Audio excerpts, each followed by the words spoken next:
What's going on, YouTube? We're back with episode 6 of Supercross Talk, talking about round 3 at San Diego. Huge things went down, 250 and 450 class. Some big upsets, some change in the number plate, and who won the giveaway and what they won. So let's talk about it. What's going on, guys? We are back, episode 6, talking about round 3, Monster Energy Supercross. Just went down in San Diego this weekend. Hopefully you guys all got a chance to watch it because it was insane. Big upset in the 250 class. Same thing with the 450 class, watching guys be up front that we haven't seen up front in the last 2 rounds. So very, very cool. But let's talk about the 250 class first. If you guys didn't watch it, the main event, right out of the gate, huge pile up in turn 1, which included our points leader, Christian Craig. He literally is in dead last before lap 1 even starts. He got up with a busted helmet and probably a couple broken bike parts and rode that son gun all the way to the finish line and put it on the podium. He was impressive to ride. If you guys didn't see that, he was proving a point. He was trying to prove to the sport that he belongs on the West Championship this year. The period, end of story. That's what I saw watching him race in San Diego. Very, very cool. You had first, second, third was Moseman, Lawrence, and Craig, and then you had Vince Freeze and Joe Shimoda finishing out the top 5. Moseman was due for a podium. He should have podiumed, I think, last week, but I think he had a couple mistakes that didn't get him quite there at the top of the box like he wanted to. So very cool to watch him podium on that gas. I know he's been itching for it, and he is riding well this year, so very cool for Moseman. Hunter Lawrence, like I told you guys, if Craig wouldn't have crashed, it would have been him 1 and 2, I'm sure, and Hunter Lawrence would have been right there again, nipping at his tails like we talked about last episode. I knew it was going to be a thing, and it'll continue to be a thing until Lawrence puts it on the number 1 box, period. I just think that he's not happy with second right now, and you can tell that. He's riding like that right towards the end of the race, so it'd be exciting to see who will take that, if Christian Craig will start to walk away or if we'll watch Hunter Lawrence nip away at some podium spots to help chip away at this points leads that Craig's got. So exciting to see. Can't wait till round 4 at A2. We're back in Anaheim this week, so it's going to be very exciting. Next thing I want to talk about is the giveaway. Last episode, we did a giveaway based on our Rocky Mountain Fantasy League picks. I was doing a giveaway based on who would comment in the video on what the 7th place wildcard pick would have been. Had 2 contenders that picked the same person, one day than the other. So we are giving it to first come, first serve. And in this case, it is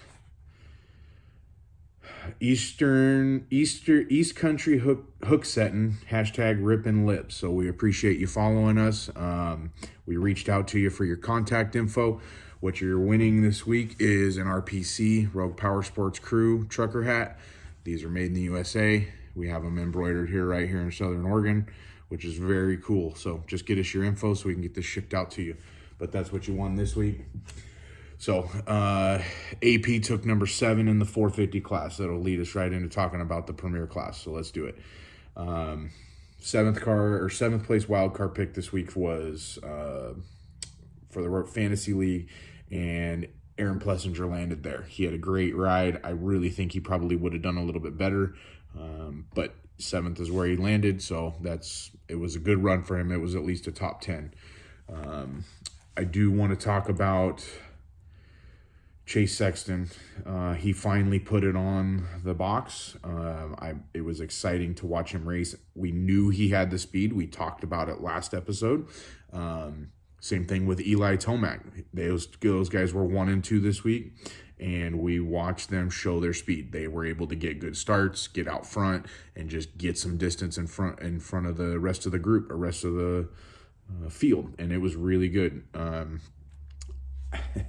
There's a couple things that I want to talk about.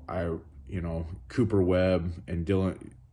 I'll go over the top 5. So you had Chase Sexton, Eli Tomac, Dylan Ferrandis, Cooper Webb, Malcolm Stewart. The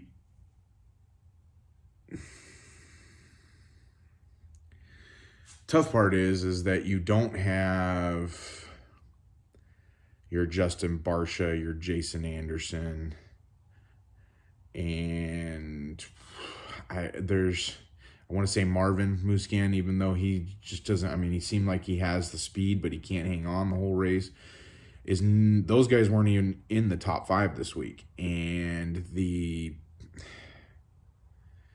tough part is that I feel like maybe Tomac and Ferrandis wouldn't be where they were if Anderson didn't have the motor problems he did. Because if you guys didn't see in the main event, Jason Anderson's motor had some issues. I didn't end up watching anything after the fact to find out what the motor issues were, but his Cowie did start smoking about mid-race, so he rode it best he could to finish the race to salvage the points. I mean, he still ended up in the top 10, which is good. But it's kind of one of those things where he would have probably been up there between Sexton and Tomac if his bike would have held together all night, because he was on a warpath too. You could see it. He was moving. He was on his way there to be in the top 3. I don't know. It's one of those things. I do want to talk about, there was a moment late in the race that I watched Cooper Webb and Malcolm Stewart, and they took 4th and 5th this week in Oakland. Or in San Diego, excuse me.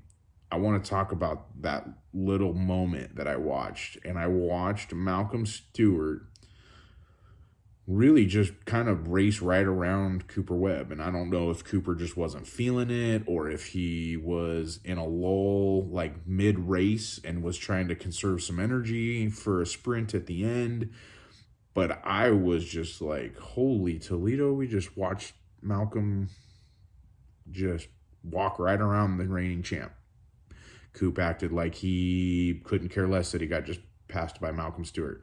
And honestly, it was pretty impressive by Malcolm, because he just passed him and moved on, like start gapping him. And I didn't even think twice that he just passed the reigning champ and that he was ready to move on to a podium spot possibly at that point. Now, Cooper did end up coming back throughout the rest of the race because Malcolm was wearing down a little bit, but there wasn't that big of a gap difference between the two. So I was very impressed with Malcolm's ride and just how much effort he put forth. And I'm impressed with that. And that's something I'm going to watch from Malcolm, because I'm going to expect him to be in the top 3 come the next couple races, especially after that little confidence booster that probably gave him. So very, very cool to watch that from Malcolm.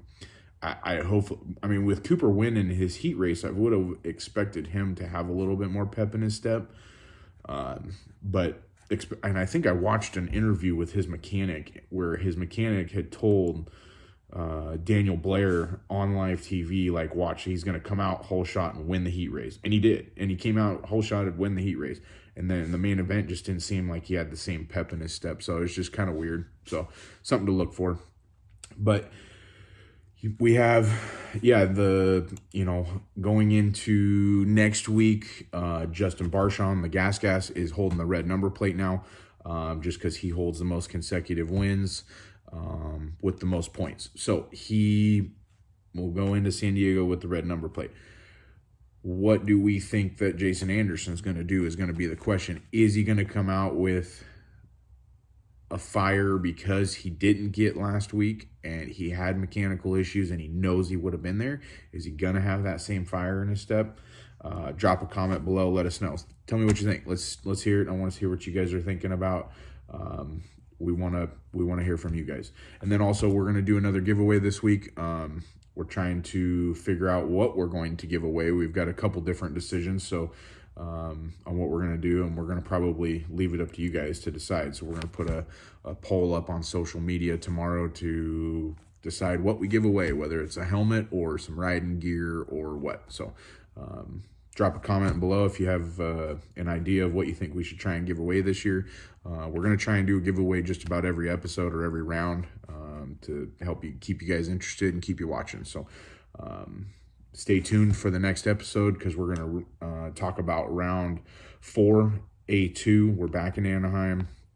We're talking about whether Barsha or Anderson's going to take the red number plate, because they are only 3 points apart in the championship points race. So it's going to be interesting getting into the next couple rounds on if we're going to watch one of these guys start to walk away with the championship, or if it's going to be a fight all the way to the end. But we appreciate you guys watching as always.